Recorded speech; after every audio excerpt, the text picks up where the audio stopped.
The San Francisco 49ers have extended cornerback extraordinaire Diamador Lenore, 5-year deal, $92 million. We've got to start with that. And we are coming with solutions tonight on how to fix the San Francisco 49ers. Make sure you keep it locked here to Last Second Sports 4-man front coming at you next.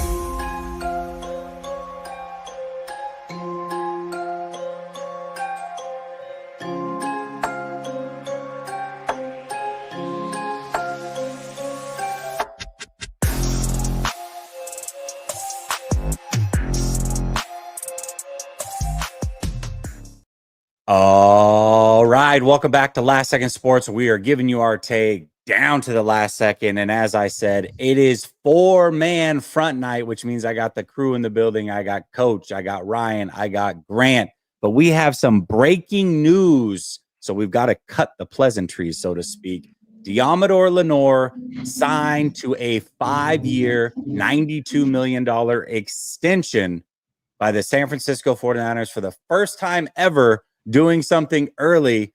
I got to get your thoughts on it. Ryan, we're going to start with you since you are right next to me.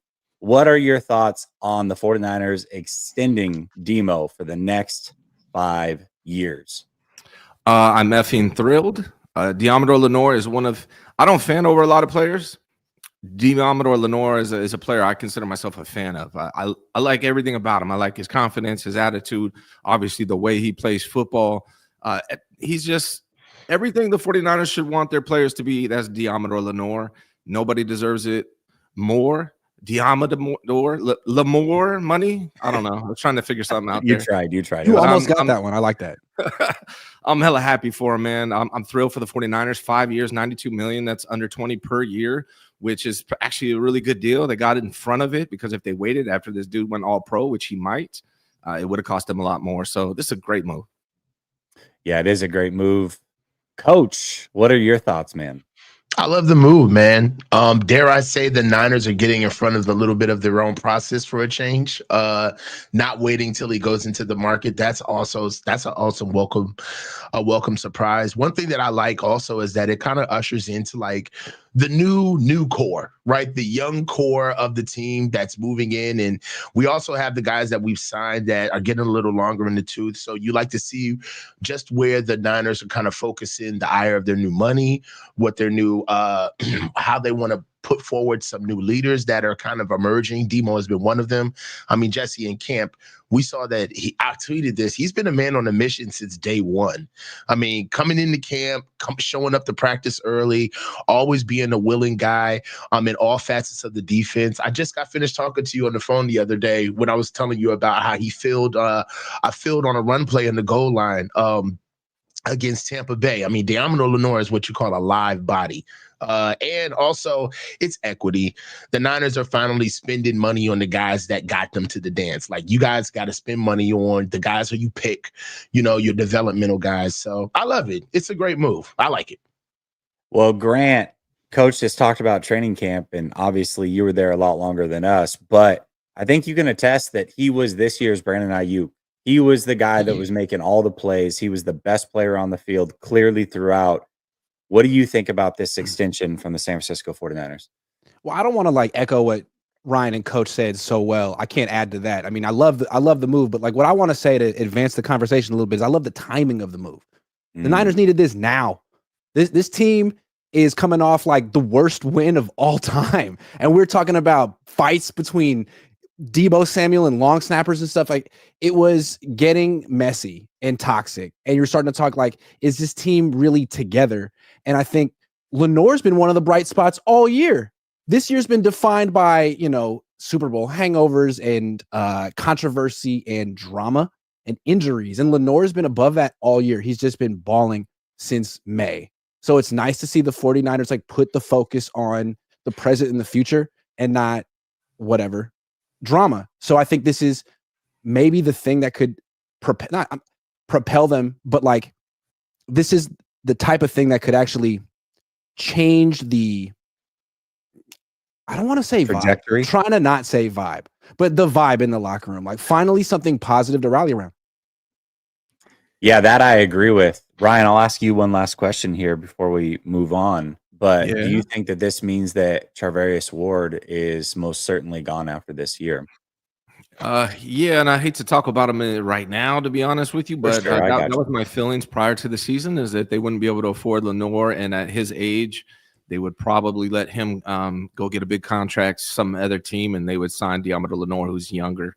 So yeah, I do think that's what it means. Yeah, I actually lied for a second. I have a follow-up question, and I'll go to you, Coach, for this one.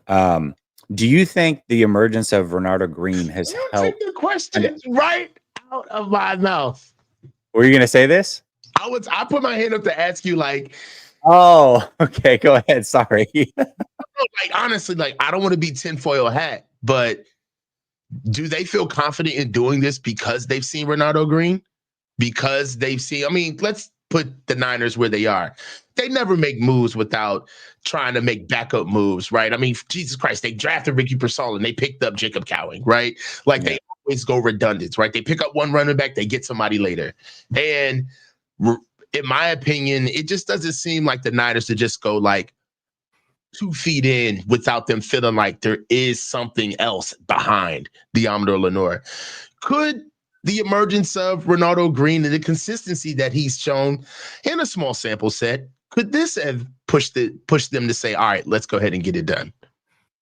I think it plays a part, but I also think they weren't going to be able to afford Ward anyways, right? And I think it makes them more confident. But I think Ward was going to be gone either way, and I think he's going to get paid. He's definitely going to get paid. He's still a good corner, and he's going to go somewhere and get a big contract. I just don't think the 49ers, with everything going on, are going to be able to afford Lenore and Ward. Go ahead. I don't think this has anything to do with Ward or Green. I think this has everything to do with Lenore. The Niners have been trying to extend him since the offseason, and he's been betting on himself. His value went up, and I think he kind of did the Niners a favor agreeing now. He could have said, no, I'm going to continue to bet on myself. I want to hit unrestricted free agency. He could have made more money. He signed a 5-year extension. He could have said, I want to sign a 3-year extension and hit free agency again in my 20s. He didn't do that. Like, you got to love Diamador Lenore. Who's more all in with this team than him? Warner? Well, you want the years. Most guys want the years because they want the stability. So, you know, some guys want to be able to hit free agency twice in their 20s. Debo was like that. Yeah, but at the same time, you go with who got you to the dance. Like they drafted the kid, and he's also been saying that he knows. Another thing about corners too that I know is that sometimes their skill set can get bastardized because they look good in another scheme. He can go somewhere else and completely be misused. So there's also something to do with the success that he's had here that kind of can count for something, at least a little bit of a bump. Hey, Jess, I think also, like, to your point, Coach, like he's grateful for John Lynch and Kyle Shanahan giving him the opportunity. He wants to be here. He wants to, like, did Brandon Ayuk want to be here? He was like, yeah, he could be here. He could be in Pittsburgh. He could be in Washington, whatever. Like Lenore is bought in a way that I don't even know that Nick Bosa is. It's refreshing. I feel refreshed.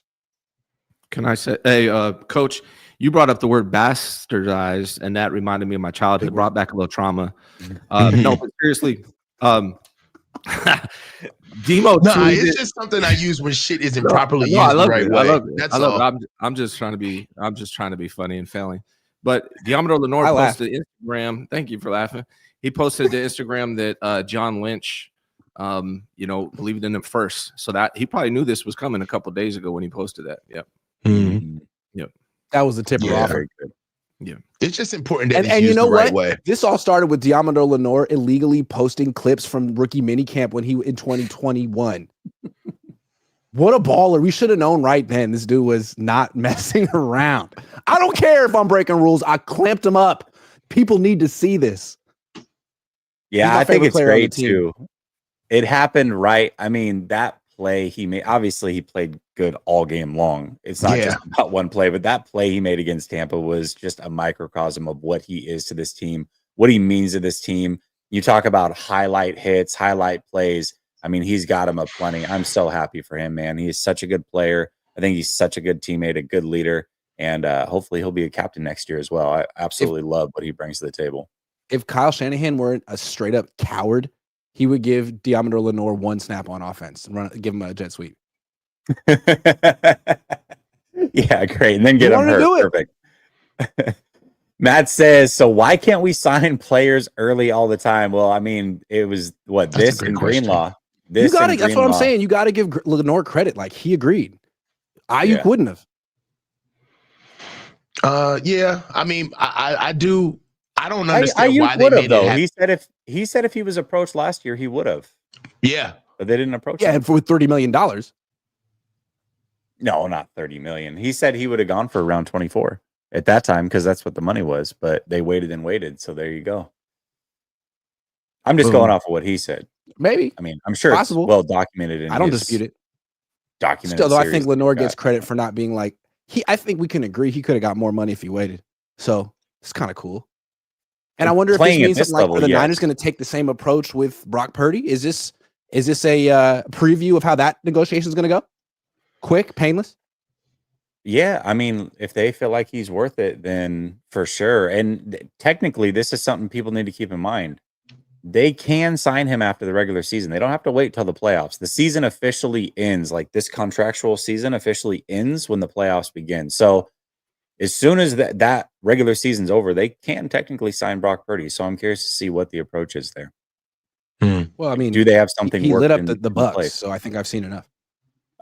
Yeah, all right, fair enough. Yeah, I get it. Now you think he's elite. Okay, let's transition because this has been a hot topic, and I know that you guys have all talked about it individually, but I haven't been able to watch everybody's show and get all their takes, so I want to bring it all How into dare one you? space. I know. Wow. I want to get it all in one space. So not only do we have the Debo situation, and I'm sure most of you either saw the tweet from me or heard what I said as far as a follow-up as to what happened on the sideline with the taunting and what have you. But then since then, Shanahan has come out and said, hey, basically it was Tabor Pepper kind of overstepped his bounds and they're brothers and it's all going to be good. So I'm just going to ask your take on the whole situation, whether you want to talk more about what Debo did, Shanahan's response to it, just overall what your thoughts are. Is this a big deal or much ado about nothing? Grant, I'll start with you on the Debo Shanahan situation. Before I answer, could you do us a favor and explain what you saw? Because you were there and I still don't quite understand. So humor me. Yeah. Describe the scene. What happened from beginning to end? So I didn't see the initial push from Debo. Okay. You saw after. I saw after. So I got a text from Marco, who we all know. And he said, hey, Debo and Tabor Pepper getting into it on the sideline. And so I'm like, oh, word. All right. So immediately I start looking for those two on the sideline. And I see Debo. Now, just to visually lay out the sideline, the left side is where the offensive players are. The right side is where the defensive players and then the special teamers, the three special teamers essentially are in the back behind all the defensive players, just kind of sitting down on a bench. All right. So at this time, when I figure out what's going on, I see Debo right away, not on the offensive side, but on the special teams and defensive side of the sideline. And he's pointing and smiling. He's got a big grin. He's got a $1 million grin. We know what Debo looks like when he's smiling. And I was like, oh, maybe it's squashed already because he looked happy. You know what I mean? So I'm like, oh, maybe whatever it is squashed. Then from behind, I see Tabor Pepper. Like you can tell that he's demonstrably frustrated. Like he's yelling, he's shouting something back at Debo. And by now, Debo's pointing at him. He starts doing the gritty. He's laughing and he's making jokes. Somebody, a coach, a staff member, somebody, I didn't recognize who it was, put their hand on Debo's chest to like, hey, Leonard man, chill out. Oh, maybe it was Hankerson. I don't know. I can't say that for sure. But somebody put their hand on Debo's chest and was like, hey, man, like chill out, And Debo keeps going in. So then Debo at this time starts to walk back towards the offensive side. You know who it wasn't? I bet you it wasn't. I guarantee it wasn't. It was not Kyle. It was not Kyle. Starts to walk back towards the offensive side. Then he does an about face, comes back, stares down the special teamers again, starts pointing, laughing, and then once he gets a reaction, he turns his back and then steps forward on the sideline where the defensive players are, sits there for a couple plays, turns back around, stares them down again, and then walks back to the offensive side. So that's everything that happened in a nutshell. Thank you. Okay, here's what I interpret it. Kyle Shanahan's first explanation was that it's football. These things happen. Honestly, I felt that was a fair thing to say. Like, I didn't play football. It seems like something that happens in football. Then the next day, he took Debo's side. He like rewrote history. He was like, well, Debo just said to lock in. Are you sure about that? It seemed like he did a whole lot more than that. Plus, he put his hands on the other guy's neck. And then he said that Pepper overreacted. So that to me was wrong. Picking a side there. If you want to say it's football, I'm not picking sides. They worked it out. Fine by me. But to say that Debo didn't do anything wrong and Tabor did, to me, that's ridiculous. And it speaks to Kyle Shanahan's lack of leadership and the fact that he's friends with Debo and not, I mean, and Tabor Pepper is expendable. So I thought it was kind of gross. What'd you think, Coach? I know that you coached and you played at a high level. I mean, these things happen, I'm sure. It's not like, I mean, these things happen at a local 24-hour fitness when you're playing open run and hoops, right? Like it happens. So it happens. But what did you think of this situation in particular? Optics. My initial reaction is I was frustrated with Debo, not because of I understood the situation, but because it just can't be you. You can't be the person that does that. Everybody, just think about the time. This wasn't. You can do that if you walk up to Jake Moody, and we know that you walk up to Jake Moody after a good kick and give him a slap on his ass from time to time, right? Mm-hmm. That's something that could be something that we've seen before, right? You can do that if it's, during this game, you've been walking over there. But I just felt like at the time, it was just bad optics. Everybody, including the fan base and myself, that was the third missed kick of the game, right? So this wasn't just a missed kick. This was really an inconceivable blunder that we all were like, again? And at that time, literally everybody wanted to do what Debo did. And he took the cheese and did what the only person could not be seen doing right now. And that's blowing up on a teammate with the C on your chest. You're a captain. It just looked like you don't get cool points in my eyes. Now, if, I never seen Debo approach anybody on defense for missing a tackle, or I never seen Debo approach a DB for a pass interference. There were 4 penalties on that last drive. I mean, he could have said something about that. I never seen Debo respond to anybody on offense or an offensive lineman for missing a block.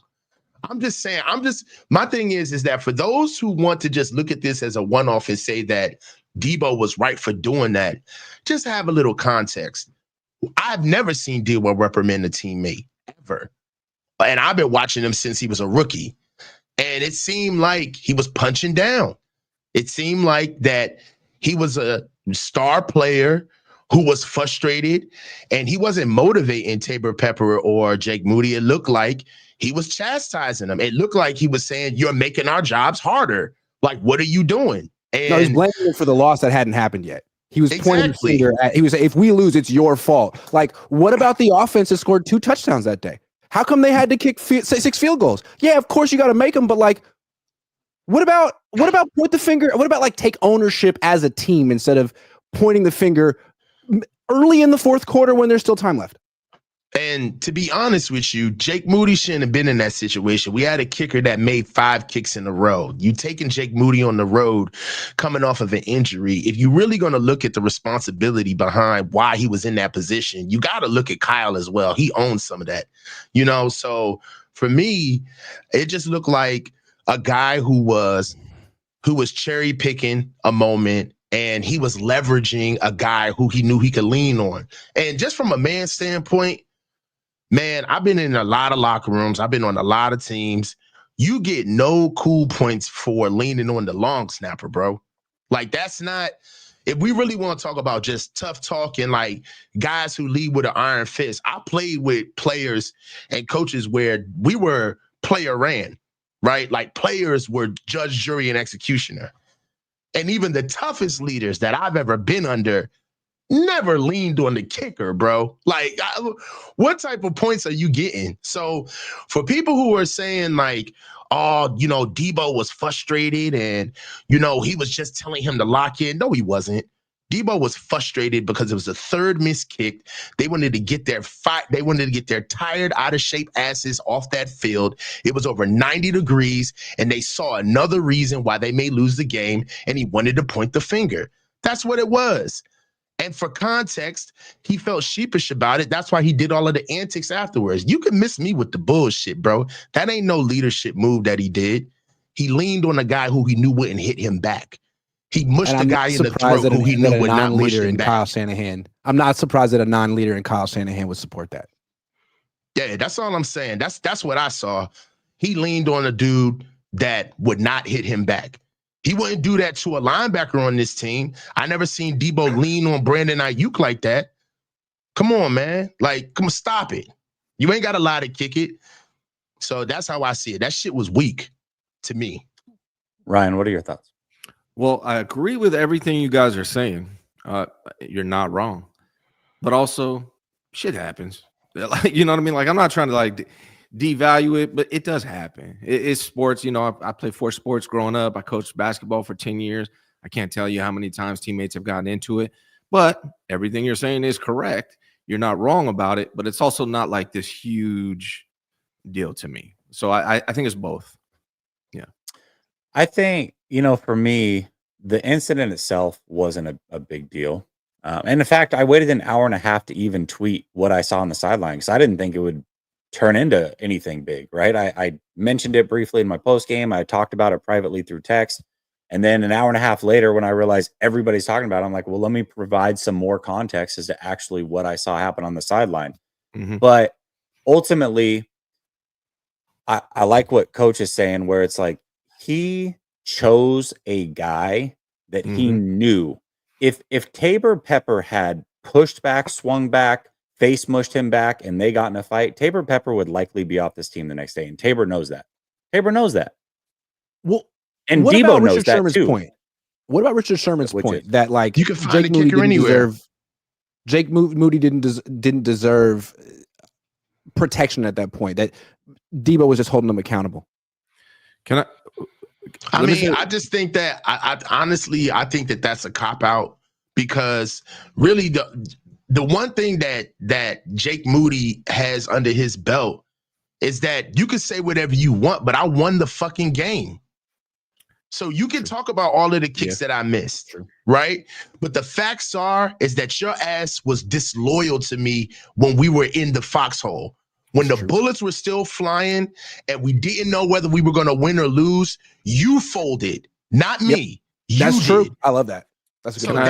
That's the shit that kills me is that it's like after my third miss kick, can you imagine if Fred Warner went over to Deebo Samuel after his 4th drop pass of the game in the 3rd quarter with 10 minutes left to play and cursed him out because he dropped another pass? Everybody be looking at Fred like, what the hell is your problem? Hey, remember when we were kids and Terrell Owens dropped a bajillion passes in that one playoff game against the Packers, but Steve Young didn't give up on him and went back to him with the game on the line and they won? Like, that's sports. Yes. That's for me. It's like I feel like the poetic justice played out the right way if you're paying attention. If they lose that game, you say, man, what Debo did is a footnote. But he was on the wrong side of history because the same guy that you leaned on, put it this way, if Debo was so motivating, how come nobody after the game said, thank God Debo talked to Jake Moody and got him motivated to make that kick? Because I saw a lot of that on Twitter, right? I saw a lot of that on Twitter, right? Like Debo got him locked in. Like, come on. Moody made that kick in spite of him. No. Go ahead, Ryan. Let me say this. This isn't I'm not disagreeing with anything you guys are saying at all. You better not. But there's literally 2 sides to everything. No, I mean there's literally 2 sides to everything. One right? Side. And if we're being honest, the honest part of this is I'm glad that Debo was pissed off. Sure. Yes, he needs to hold everybody accountable, not just the freaking kicker. But I'm glad that this bothered Debo.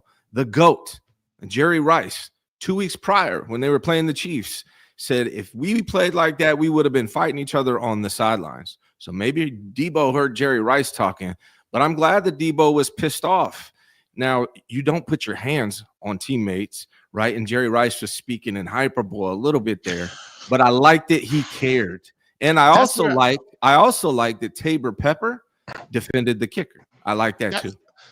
I mean, Ryan, I love you, bro, but that's where I disagree. Okay. You putting your hands on another teammate is cool if that's the culture. Well, I didn't say it was cool. But that's what I'm saying. I just said that was wrong. That was wrong. But I'm saying it isn't. I'm saying it isn't wrong. If that's the culture, if that's what's on the team, if that's what's on the sidelines, if that's how these players and these boys have decided to handle their differences, if that's what they do behind closed doors, they want to go shoot the fair one to go get some steam off, but that's what they do. That ain't this team. That's not what they do. Maybe so for him to take it, a Super Bowl. So for him to take it to that level, it didn't look like Debo was pulling a lever to get him motivated. It looked like he was leaning on him. Well, like I said, I don't disagree with you, and I don't think they should have put hands on each other. But what I'm saying is, I like that Debo was pissed, and I like that Tabor had his teammates back. I like. You just think it was misdirected a little bit. I don't like putting your hands on somebody, and I like that Debo said, "Hey, lock in." I like that, but go do it to everybody on the team, not just the kicker. You know what I'm saying? So I that's the whole picture to me, not just one side of it. You want to know what I think is the most, to me, the biggest thing, the most concerning thing for me in that moment was because we've all said it, we've speculated. Grant probably more so than anybody. Like, how close is this locker room? What if they start to lose? What does it look like? Well, I think we got a glimpse.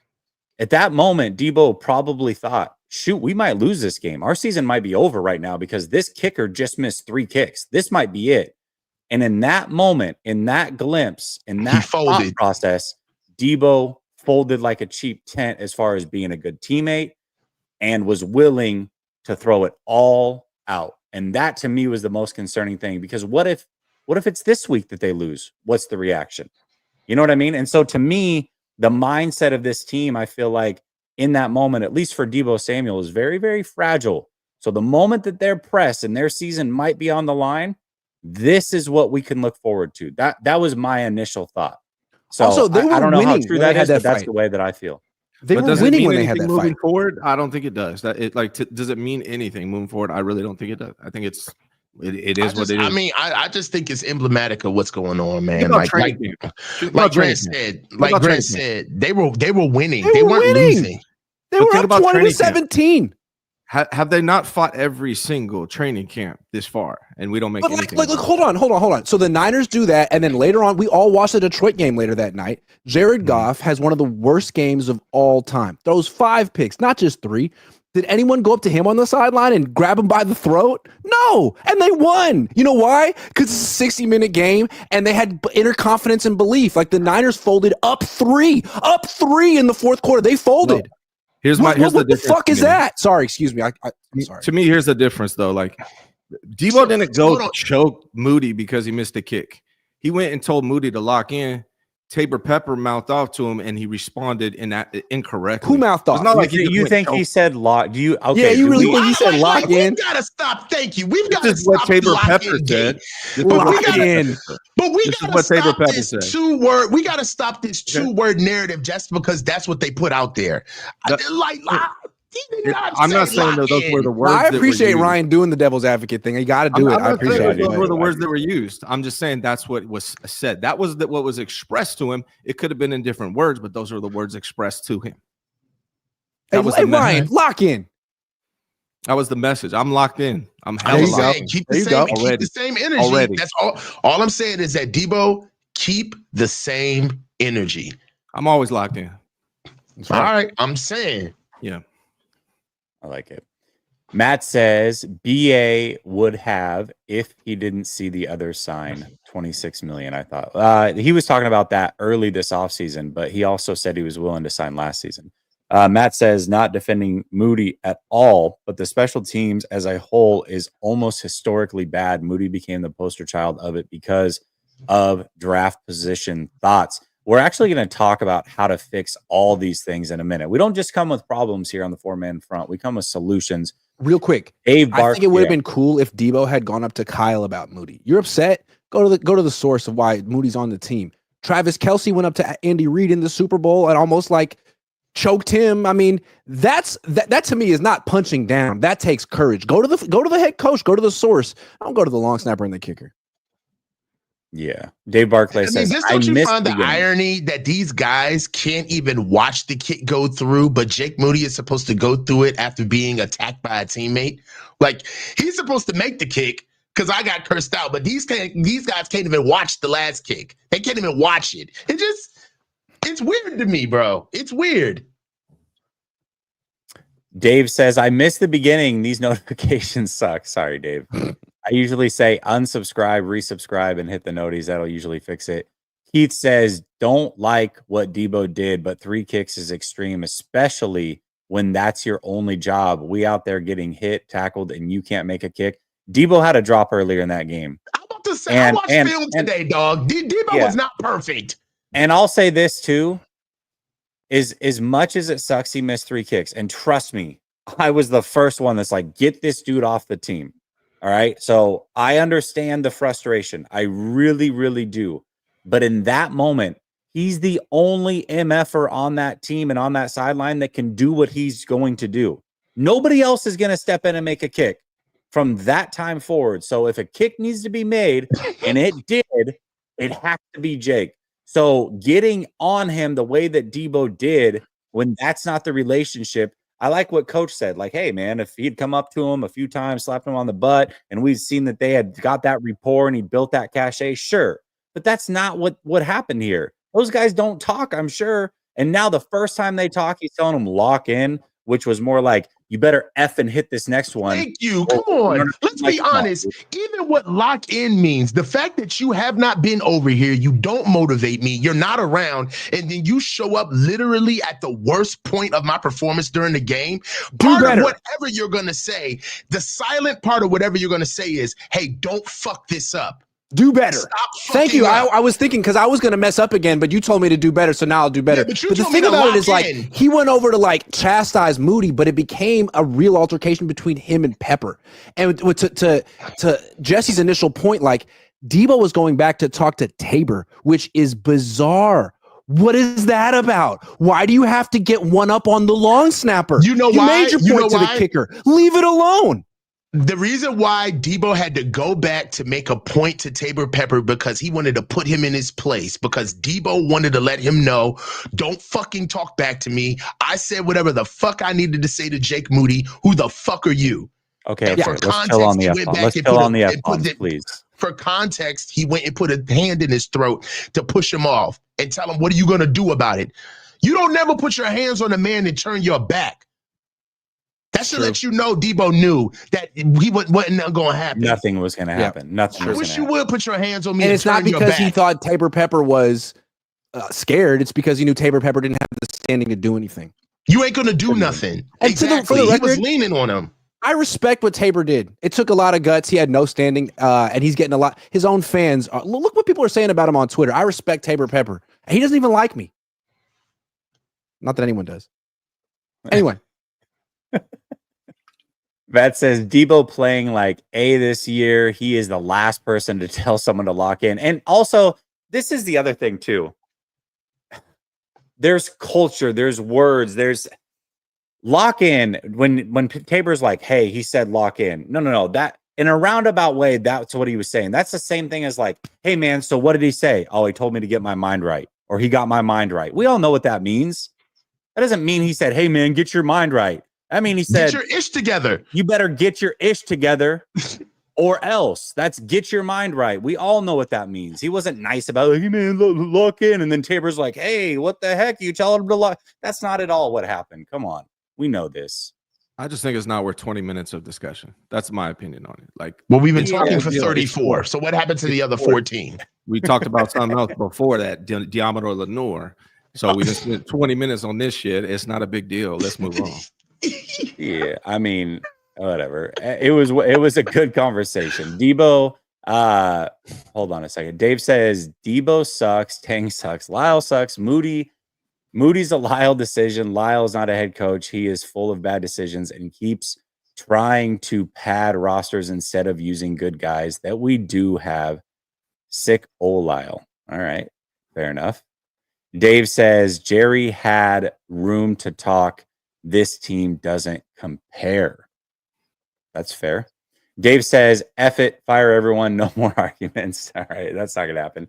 Cryptic says, don't agree with putting hands on teammates. Team needs accountability. Gronk and Rice called us out. Did you have a problem with Kelsey getting into it with Reed in the Super Bowl? That's different, though. He's punching up, right? That's what I'm saying. He Debo, knows go he's talk to putting Kyle. if something were to happen there, he knows he's putting his job on the line. Going to the long snapper and the kicker, there's literally nothing on the line for Debo there. That was a whole. You gotta different love situation. that Reed like empowers his players to actually talk to him like that. Has anyone ever talked to Kyle Shanahan like that? Ever? No, I doubt it. Who gets his team ready to play when we are down? Jimmy. Oh yeah, your plays suck. Ryan's on fire low key today. Wave 9 says Debo is allowed to say something. We don't know what Tabor said to Debo to push him. He didn't grab his throat. Ryan is right. End of story.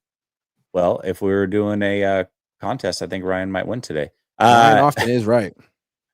Hugo says, don't have to rely on a kicker if we scored in the red zone. Yeah, Debo. No, I'm just kidding. Juan says Debo got to put his hands on Tang and tell him to lock in. Okay. Shady Luke says, I don't think it's a big deal, but it does make you wonder the vibes around the locker room. Yeah, that's kind of where my thought process is. I completely agree. Max says Debo got noticeably fatter since the Cowboy game. I don't know about all that. I'm not paying attention. Thank you, Max.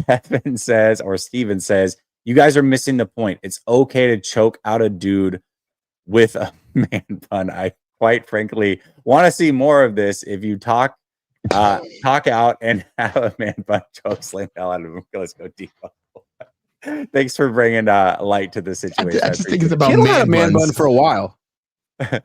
Dazza says if Fred Warner told Debo during the Super Bowl with 5 minutes to play to catch the ball going 3-11, how would Debo and others react? Come on now.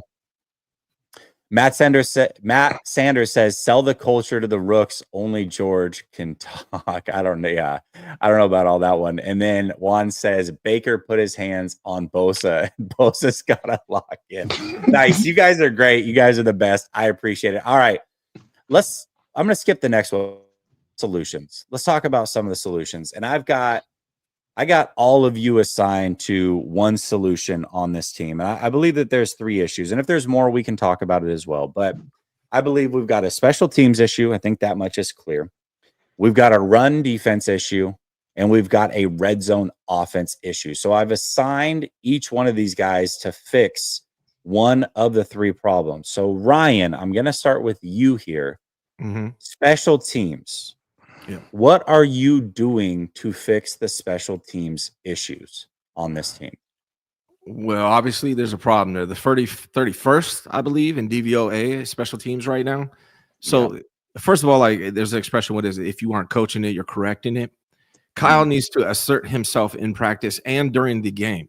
He needs to get after these dudes. So does Schneider. And honestly, at this point, when you're the 31st best special teams unit, I'm firing Schneider. I'm firing Moody. I'm moving on, and they need to like figure out from a personnel standpoint who they can plug in, who they can move down to the practice squad. The guys that aren't playing in the game, you need to elevate guys that can contribute on special teams. You need to start holding these dudes accountable. Another move that was made, Nick McLeod. A lot of people thought, hey, maybe Nick McLeod is coming because we don't know when Ward's back. But really, Nick McLeod is a special teams ace. So Nick McLeod could be coming to replace Darrell Luter, who has struggled in the Super Bowl, and he struggled last week and messed up the punt return. So really, it's just about Kyle and whoever the special team coach is asserting themselves, staying on these guys, getting after them. Because outside of kicker and return man, it's really just about discipline, effort, staying in your lanes, knowing your responsibility, and not being an idiot. So they just really got to get on these guys. And I don't know if Aaron Schneider is going to fix the problem instantly, but you have to do something. If you're the 31st best at something out of 32, what's the point of keeping doing it around? Find somebody else. Get rid of Moody. Like, I'm at that point right now. You can't have the 31st best special teams unit and expect to do anything in the postseason. I think could the be 30 saying you were second. looking for It could be 30 second. could be. It could be worse. It could be worse. It could I be think the worse. you're looking for is if you're not correcting it, you're allowing it. Is that what you're looking for? I think I said it the way I heard it, but yeah, that could be it too. All right. Here's my thought on the special teams. One thing, we obviously know Moody, and that kind of overshadowed everything. But and I understand that Cowing wasn't necessarily fully at fault for the muff punt there, but we have seen him muff a punt earlier in the season. He's had issues with slipping, and then of course this happened again. Although it was Luter that was pushed into him or what have you. I think Pearsall should be the punt returner, man. I thought he was the best punt returner in training camp. I talked about it. It seems like every single day during that time. I felt like when he came back, that was the one spot he could make an immediate impact. Obviously, we know since then Ayuk has gone down with an injury, and so things can change or have changed, and he's made an impact elsewhere. But I think he's the best punt returner on this team. I really do. I think that's another thing that they can do to help special teams as well. Grant, red zone offense is what I assigned you with. What can the 49ers do to make the red zone offense great again? This to me seems to be a play calling issue. I know that's blasphemous to talk about with Kyle Shanahan like he doesn't have the answers, but I think there's more than enough talent.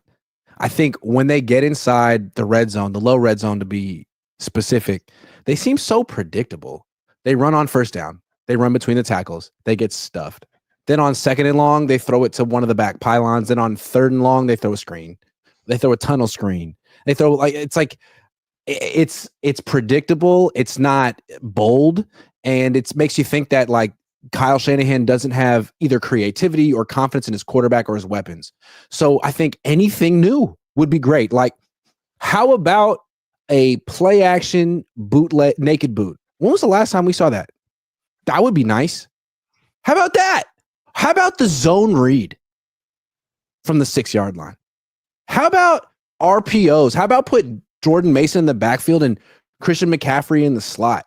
There's so many things the Niners haven't done this year with all their, that you can throw the ball to George Kittle once every trip down there. That's great. He's money. But there's so much more they could do. They could throw to Christian McCaffrey.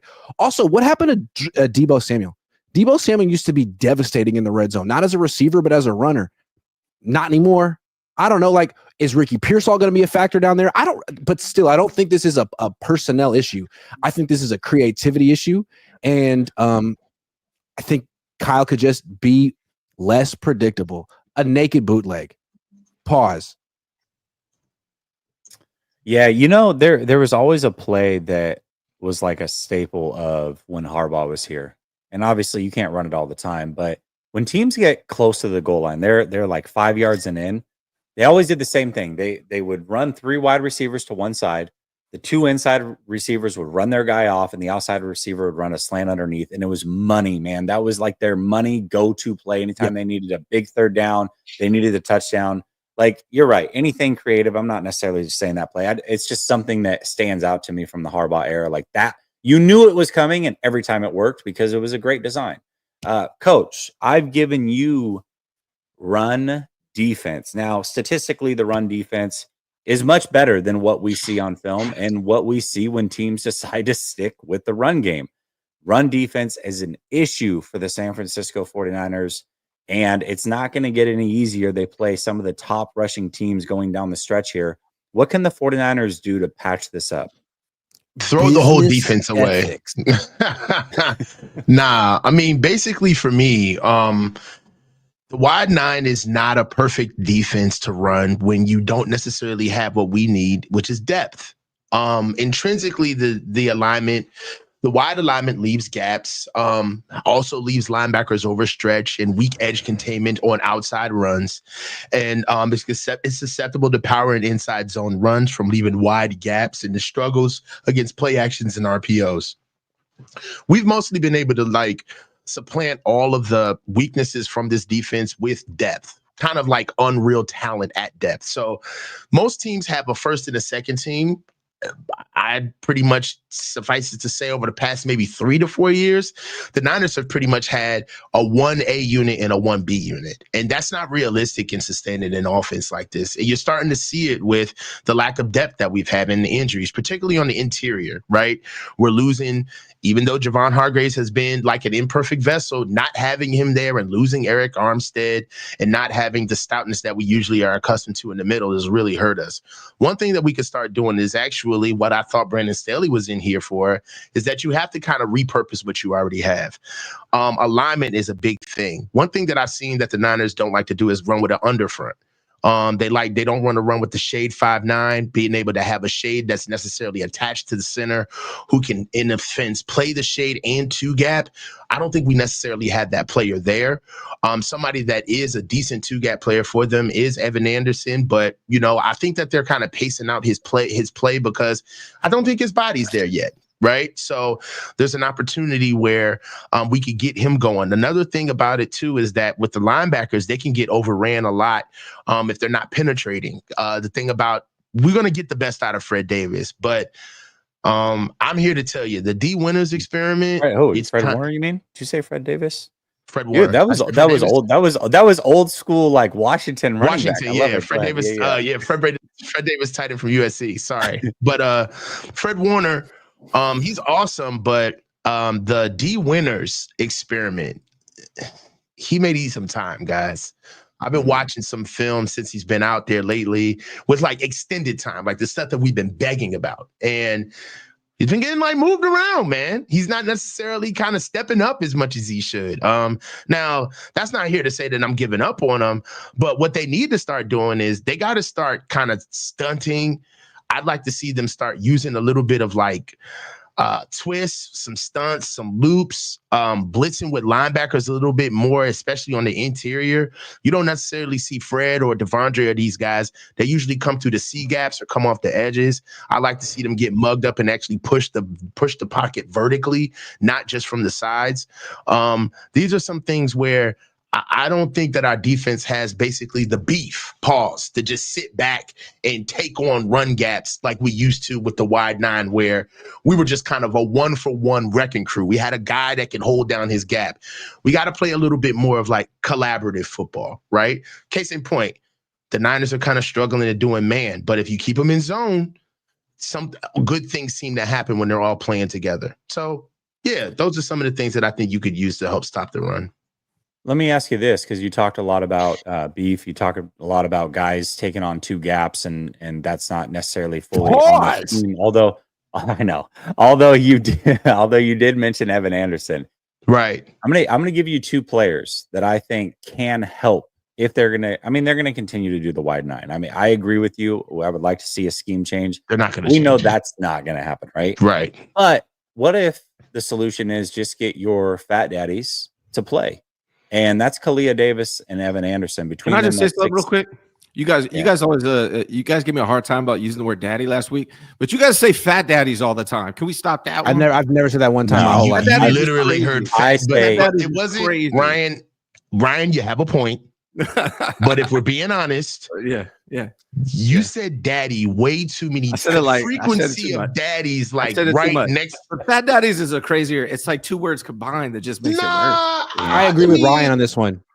Cat daddy's okay. Fat daddy, I don't understand. I don't know what that means. That I get that from my boy that I used to do the show with, Rad. I'm just messing with you guys. That's what he called the big guys up front. just getting back at you. Well, that says a lot about.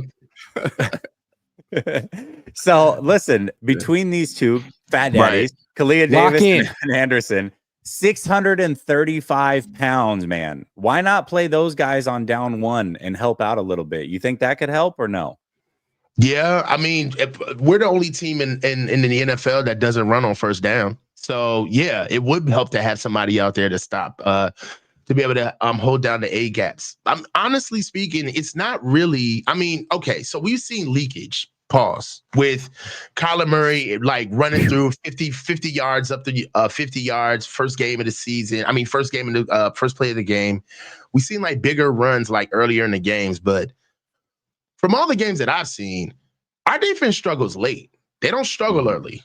right? As far as like with the run game is concerned, like they show pop. And if they've got enough juice going and the offense is kind of rewarding their 3-and-outs, which is very rare early, it usually takes our offense about 2 to 3 drives to even like sniff the red zone.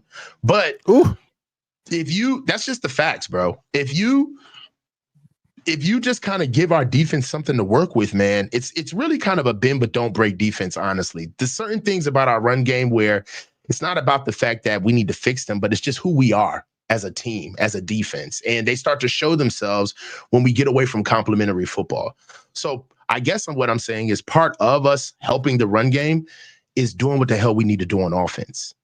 Like, we need to actually eat up more clock. We need to start dominating the game and start protecting our defense a little bit more too. That could help. Absolutely. Let me fire through these supers real quick, and I want to get to one more topic real quick. Matt says, lack of discipline leading to stupid penalties. Yeah, at the end of that game was really bad. I know 49er fans were upset, but they were legit penalties. Julian says, Grant, Prime Radon versus Prime Godfrey, who wins?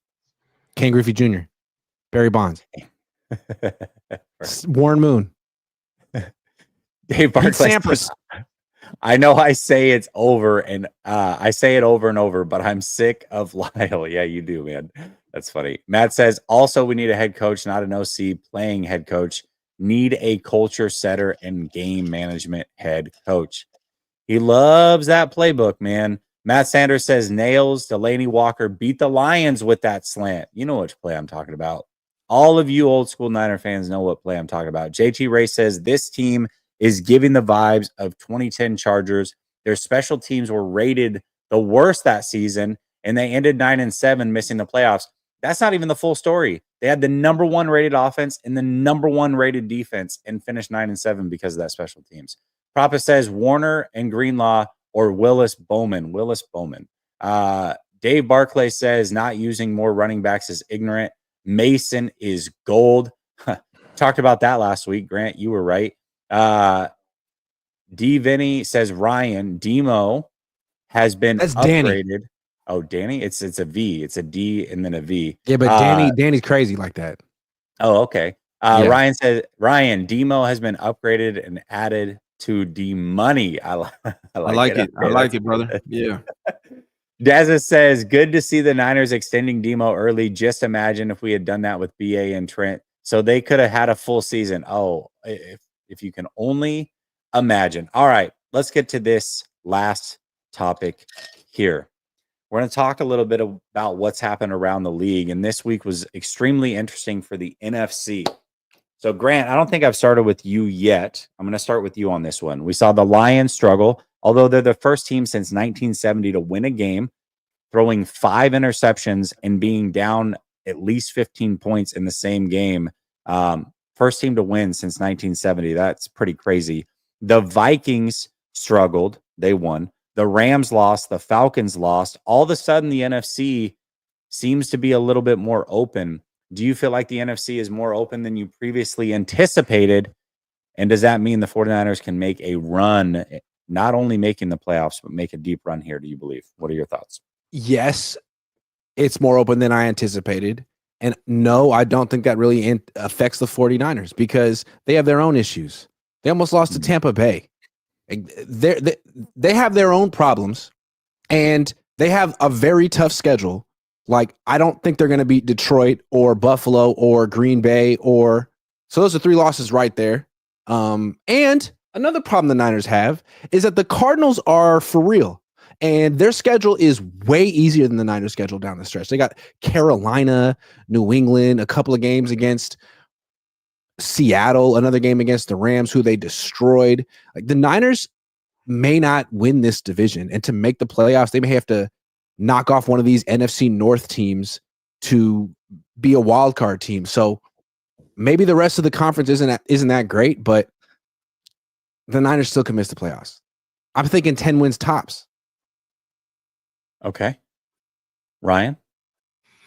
The question is it more open for who? For it just in general? For the 49ers. For the 49ers to make a run, not just get to the playoffs, right? But actually make a run that we expect at the beginning of the season.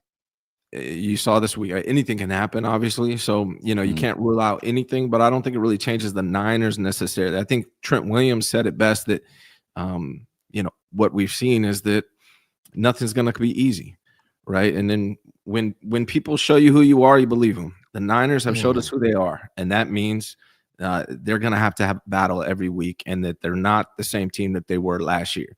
So other teams struggling doesn't necessarily mean that the door's open for the 49ers. And shout out to everyone that thought Sam Darnold wasn't going to turn into Sam Darnold at some point this season. People actually believed in that guy. He certainly did. Yeah. Coach, what about you, man? What do you think? I mean, I hate to be pessimistic about the team, but nah. I mean, teams losing hasn't really changed how I feel about our trajectory. I had us going 10-7 this year. And right now, us going 10-7 right now would be an accomplishment. For what I saw against the Bucs, we played a good Bucs team. Now let's not pettifog it now. This is a Bucs team that beat the Commanders and the Detroit Lions when they were healthy. So they got DNA of a good team. When they were healthy, that's a big caveat, but go ahead. Well, they got DNA of a good team is what I'm trying to say. They know how to win and get things done. Grant. What'd I do? The ice, bro. Oh, my bad. Sorry about that. Yeah. So I was like, what, was he making a face?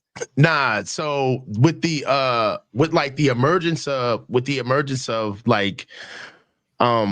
the Washington Commanders, other teams, I just think that the Commanders, we talked about the Cardinals having a week conference or a week schedule left. So do the Commanders. The Commanders really don't play anybody. And that's why they're having the season that they have right now. I argue with these guys on the daily. They all think they're winning the Super Bowl out here. So my biggest thing right now is making sure that the Cardinals may be trying to play spoiler at the end of the season. There's a lot of different things that we have coming up right now. If you look at it for our season, right, we got to get past the Bills, right? The Bills aren't going anywhere. Packers are still somebody who they definitely have slept a little bit, but they're a team that we come and get us. And then we have the Detroit Lions and closing out with the Cardinals. I can't trust this team no more than I can throw them. Even when you think that they're going to be able to handle a game, they kind of take you to the brink. For what it's worth, let's not forget. Yeah, we're a little happy that we came out of the bye and we beat the Bucs, but we almost lost against Dallas too, right before the bye. Like we almost let them back in the game and lose as well. So in my eyes, the Bucs are the best team that we beat this season, and that's not really nothing to cry home about. So I haven't think it's reshifted anything. Yeah, I mean, at this point, the 49ers haven't beaten a quality opponent. Current teams that they've played, 3 of them have a winning record. They're 0-3. They have 4 more such games on their schedule. Really, though, the most important games are going to be the Seahawks and Rams, because if they lose one of those and they end up with the same record as the Cardinals are most likely going to have the tiebreaker based off a division record. So they can't lose to the Seahawks, can't lose to the Rams.